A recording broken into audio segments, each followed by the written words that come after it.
Have you ever felt the crushing weight of shame?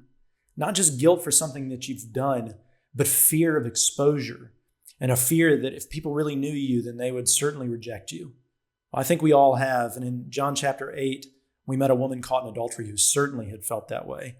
She was dragged into public. She was condemned by the religious leaders who certainly didn't care anything about her, only about trapping Jesus. And imagine just the weight of every eye staring at her and every whisper that she heard about her. That is shame in its deepest form. And instead of joining in the condemnation, Jesus knelt down. He wrote in the dirt, and ignored the religious leaders. And then he said, let the one without sin cast the first stone. He shamed the shamers. And of course, when they slipped away, he was able to look at her and say, neither do I condemn you. Now go and sin no more. So here's the truth. Shame exposes us, but Jesus covers us.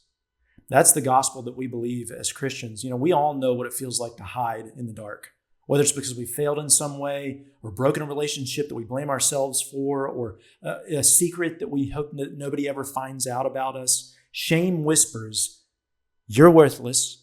God must feel about you the way that you feel about you, or the way that you perceive others feeling about you. And we believe that. But Jesus doesn't leave us there in the shame. He doesn't gloss over our sin, not at all, but he doesn't let shame define us either. The cross is where Jesus took not just our sin, but also our shame onto himself. And he didn't just forgive us for it, though he did, but he also covered us so that we would be made clean before God. 2 Corinthians 5:21 says this, for God made Christ who never sinned to be the offering for our sins so that we could be made right with God through Christ. Man, that means the thing that you are most ashamed of doesn't get the final word in your life. Jesus does. And he can forgive you and cover you today if you'll just trust him.